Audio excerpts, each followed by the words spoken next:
Hello, and welcome once again to the Word from my Hermitage. My name is Father Clint Honkamp, and I come to you from my hermitage in the Dominican Priory of St. Pius V in Chicago, Illinois. Today is Saturday of the third week in Ordinary Time, January 31st, 2026. Our Gospel passage today comes from the writing of St. Mark, where he says, "Let us cross to the other side." Leaving the crowd, they took Jesus with them in the boat, just as he was, and other boats were with him. A violent squall came up, and waves were breaking over the boat, so that it was already filling up. Jesus was in the stern, asleep on a cushion.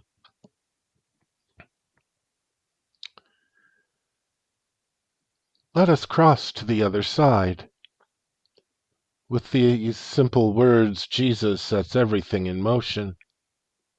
He directs the disciples into a journey they did not initiate, towards a destination they did not define. Across waters they believed they understood, until they suddenly did not. What follows is not merely a storm on the Sea of Galilee, but a revelation of the storms that live within the human heart, whenever God leads us into the unfamiliar. The invitation, "Let us cross to the other side," is deliberate. Jesus does not say, "You go," but "Let us go." He enters the boat with them. He accompanies them into uncertainty. The other side in the gospel is more than geography. It represents a place not yet evangelized, a realm outside the familiar Jewish territory, a movement into spiritual growth that requires leaving comfort behind. So it is with us. God often leads us towards another side in our spiritual lives, a new chapter, a new surrender, a new depth of trust. We do not choose these transitions. God initiates them.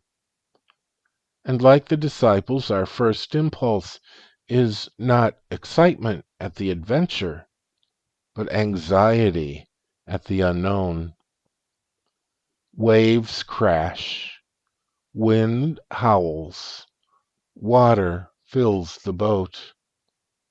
When all is secure, we imagine ourselves faithful, but when our control evaporates, the heart's true disposition emerges. Storms, illnesses, upheaval, relational strain, spiritual dryness do not create fear. They reveal it. They expose our instinct to rely on ourselves, our illusion of being in control, our hidden belief that God might not come through. The disciples, experienced fishermen, were powerless. Their skills could not rescue them. Their knowledge meant nothing. All that remained was their fear, and their teacher asleep. This is precisely where Christ allows us to comfort our vulnerability so that we may grow beyond it. Perhaps the most astonishing detail is not the storm, but that Jesus sleeps, not out of indifference, not because he does not care, not because he is unaware, but because he is at peace. The storm does not disturb him because creation is subject to him. His sleep is a silent homily. If I am with you, you are safe. If I am in your boat, no storm can end your journey. Rest where I rest, trust where I trust. The disciples interpret his sleep as abandonment. Teacher, do you not care that we are perishing?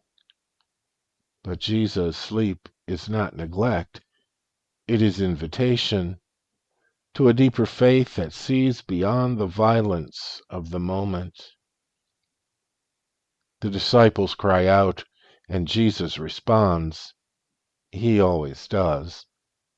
But he also questions them. Why are you terrified? Do you not yet have faith? Faith is not the absence of storms, it is the presence of Christ within them. Faith is not lack of emotion, it is refusal to interpret the storm as the final truth. Faith is not never being afraid, it is refusing to let our fear define the meaning of the moment. Their prayer, though imperfect, is real, and Jesus receives it fully.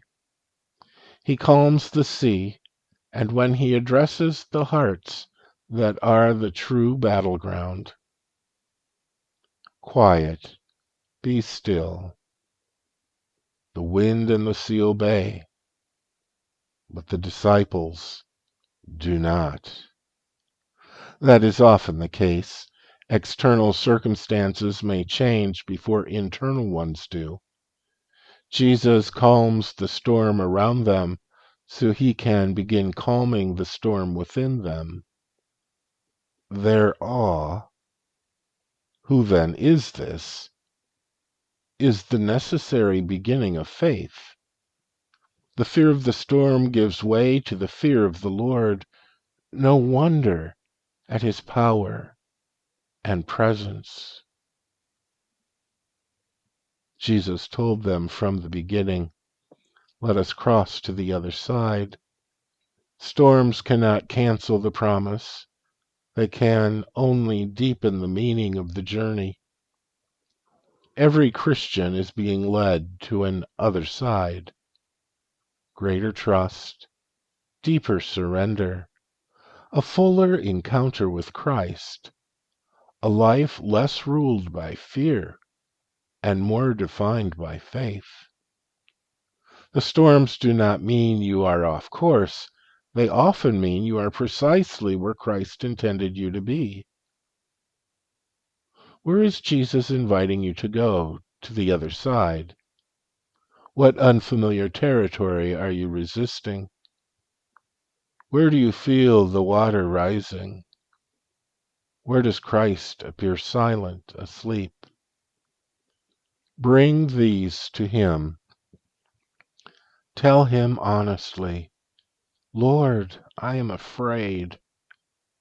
Then listen as he whispers back, let us go together.